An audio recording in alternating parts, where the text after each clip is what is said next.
시카고 갈비의 명가, 시카고 갈비 하우스가 9시를 알려드립니다.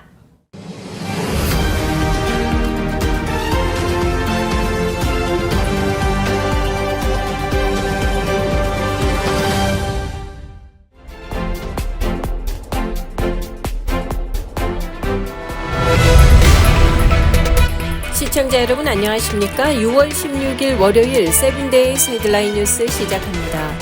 지난 토요일 시카고 곳곳에서 노킹스 시위가 벌어져 수천 명의 사람들이 거리로 쏟아져 나왔습니다. 이 시위는 이민 정책과 ICE 활동을 포함한 트럼프 행정부의 여러 정책에 항의하기 위해서 전국적으로 예정된 시위입니다. 시카고 경찰서장 레리 스넬링은 시위대가 처음부터 수정헌법 제1조 권리를 행사했으며 평화롭게 행동하고 경찰관들을 존중했다고 말했습니다. 스넬링 서장은 이번 시위에 약 15,000명과 경찰관 약 500여 명이 참석했다고 추산했습니다.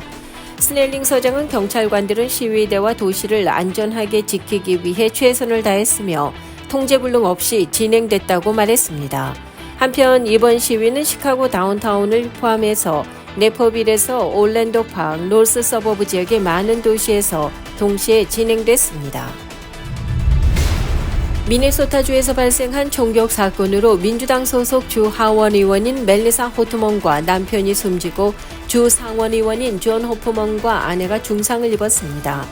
당국은 이번 사건을 정치적 동기에 기반한 암살로 규정한 가운데 연방검찰은 지난 15일 용의자 벤스 볼터를 체포했다고 전했습니다. 용의자는 사건 당일인 지난 14일 살해할 의도로 주 의원 4명의 집에 갔다고 밝혔습니다. 그는 당일 새벽 미네아폴리스 외가 브루클린 파크에 거주하는 멜리사 호트먼 하원 의원의 자택을 찾아가 의원 부부를 총격 살해한 데 이어 인근 지역 존 호프먼 주 상원 의원의 자택에 침입해 그 부부에게 총상을 입혔습니다. 검찰은 다른 2명의 주 의원 집에 갔을 때는 아무도 없어 계획을 실행에 옮기지 못했다고 설명한 가운데 다른 2명의 주 의원의 이름은 공개되지 않았습니다. 한편 총격범은 피해자들과 그 가족에 대해 치밀하게 조사하면서 그들의 집을 감시하는 등 범행을 오랫동안 계획해 왔던 것으로 알려지면서 큰 충격을 주고 있습니다. 또 45명이 넘는 공직자를 포함한 다른 표적의 이름이 적힌 수첩도 소지하고 있었다고 검찰이 덧붙인 가운데 그의 범행 동기는 아직 밝혀지지 않고 있습니다. 지난 15일 유타주 솔렉시티의 교회 축제에서 10대 소년이 사람들에게 총격을 가해 3명이 숨지고 2명이 부상당했습니다. 현지 경찰에 따르면 일요일 오후 9시 20분경 웨스트 페스트 카니발 현장에서 2 무리의 사람들이 말싸움을 벌이던 도중 한쪽 무리에 있던 16살 소년이 총을 꺼내 발사했습니다. 현장 안전을 관리 중이던 경찰이 이 소년을 향해 총을 쐈지만 빗나갔고 그 이후 이 소년이 쏜 5발의 총탈에 18살의 남성과 그 주변에 있던 41살의 여성 그리고 8개월 영아가 맞아 사망한 것으로 알려졌습니다. 목숨을 잃은 41살의 여성과 8개월 영아는 말싸움 중이던 2 무리와 아무런 관련이 없는 무고한 희생자로 확인된 가운데 경찰은 총격범인 16살의 소년을 체포해 범행 동기와 경위 등을 조사 중입니다. 님버스라는 새로운 코로나19 변이가 전 세계적으로 확산되면서 세계보건기구 WHO의 감시를 받고 있습니다. 현재 미국 내 코비드 확진자의 3분의 1 이상을 차지하고 있는 것으로 알려진 가운데 님버스 변이가 면도날에 베인 듯한 느낌으로 묘사되는 심한 인후통이라는 특징적인 증상을 보인다고 세계보건기구는 경고했습니다. 님버스는 3월 말 국제선 여행객을 대상으로 한 공항 검역 프로그램을 통해서 미국에서 처음 발견됐습니다. 그 이후 빠르게 확산되고 있는 이 새로운 변이는 미국 내 12개 주 이상에서 보고되고 있으며 확진자 수는 계속 증가할 것으로 예상됩니다. 흔히 보고되는 다른 증상으로는 지속적인 피로, 가벼운 기침, 발열, 그리고 근육통과 코막힘 등이 있으며 일부는 소화기 문제를 경험하기도 합니다. WHO는 현재 백신이 님버스 변이에 효과적이며 이전 변이보다 더 심각한 질병을 유발한다는 증거는 없다고 밝혔습니다.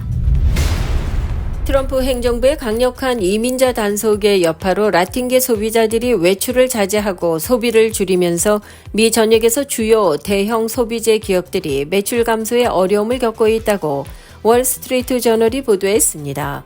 코카콜라는 올해 1분기 실적 발표에서 북미 지역 판매량이 전년 동기 대비 3% 감소한 배경으로 라틴계 소비자들의 구매 감소가 주된 요인 중 하나라고 지목했습니다.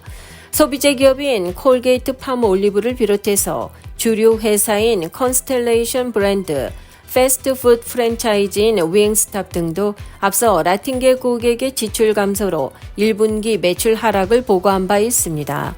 컨스텔레이션 브랜드는 미국 내 매출의 3분의 2 이상을 모델로 코로나 맥주 등 멕시코 맥주 브랜드에 의존하고 있습니다. 이들 기업이 실적 발표에서 밝힌 미국 내 라틴계 소비자들의 구매력 감소는 이민자 단속에 대한 두려움과 불안감이 주된 배경으로 지목되고 있습니다. 미국 시민권을 보유한 자녀를 둔 라틴계 이민자 가정은 자녀를 대신 보내 생필품을 구매하고 있는 현상도 눈에 띄게 증가하고 있는 것으로 알려졌습니다. 식품의약국 FDA가 감기약과 유아용 면봉 제품에 대해 곰팡이 오염 가능성을 이유로 전국적인 자발적 리콜을 실시했다고 발표했습니다. 리콜 대상 제품은 전국 오프라인 매장과 온라인 쇼핑몰, 특히 타겟을 통해 판매된 바 있으며 해당 제품을 사용할 경우 특히 면역력이 약한 사람이나 영유아에게 심각한 감염 위험을 초래할 수 있습니다. 다음 제품들은 모두 유효기간이 남아있는 모든 제조분이 리콜 대상입니다.